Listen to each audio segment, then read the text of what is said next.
2 3 கல்யாணத்துக்கு போட்டோங்க. அப்புறம் 3வது கல்யாணத்துக்கு நைட்டில் கிளம்புனாங்க. பீரோ வீடெல்லாம் பூட்டக்கூடாதுங்க.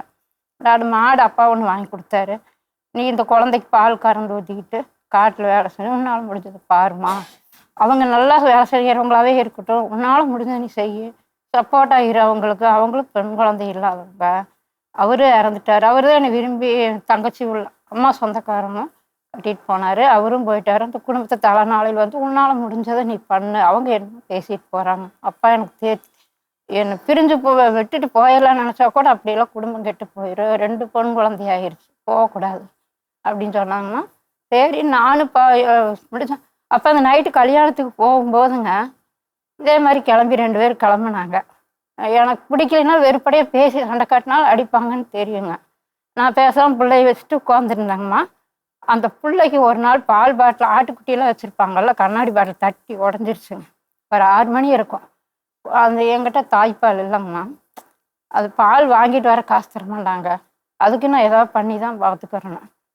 அப்போ பாட்டில் உடஞ்சிருச்சு, வாங்கிட்டு வந்து நான்லாம் வாங்கிட்டு வந்துட மாட்டேன். இங்கே போயிட்டு அப்படிங்க எங்கள் வீட்டுக்காரங்க நடந்தே அந்த அழுகிற குழந்தைய தூக்கிட்டுங்க 2 கிலோமீட்டர் நாங்கள் காட்டுக்குள்ளே குடியிருக்கிற ஊருக்குங்க போய் அந்த பால் பாட்டில் 10 ரூபாய்க்கு ஒன்று வாங்கிட்டுங்கம்மா. அம்மா சொல்லலாமில்லங்க, கொஞ்சம் நான் பட்ட கஷ்டத்தையெல்லாம் போட்டு சொல்லலாமில்லங்க.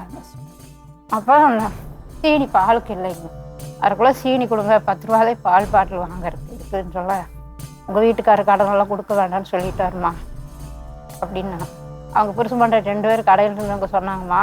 அப்படிலாம் சொல்லாத, அந்த பிள்ளை குழந்தைக்கு பால் பாட்டிலுக்கு சீனி கேட்குது, பாலுக்கு கடனே காசேன்னு கொடுக்காடி பரவாயில்ல, நீ வாங்கிட்டு போமான்னு.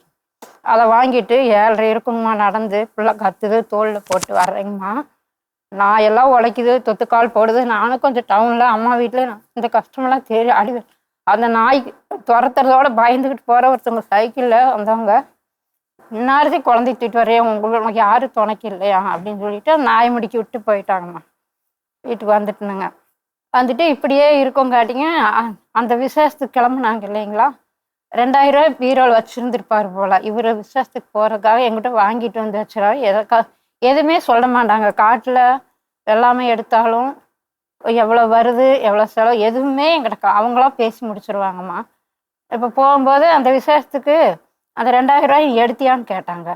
நானும் மாடு மேய்க்க போயிடுவேன், காட்டில் வேலை செய்ய போயிடுவேன், வெளியில் வேலை செய்ய. பீரோ அவங்க வீட்டில் எல்லாம் வருவாங்க போவாங்க சொந்த பந்தம். பீரோவை வீட்டையும் திறந்துடுவாரு, பீரோவையும் திறந்துவிட்டு அந்த காசு எப்படி போச்சுன்னு சத்தியமாக எனக்கு தெரியாதுங்க. 2 பிள்ளையும் நல்லா இருக்கட்டும், இல்லாட்டி எனக்கு இன்னும் என்ன கஷ்டம் வந்தாலும் பரவாயில்ல.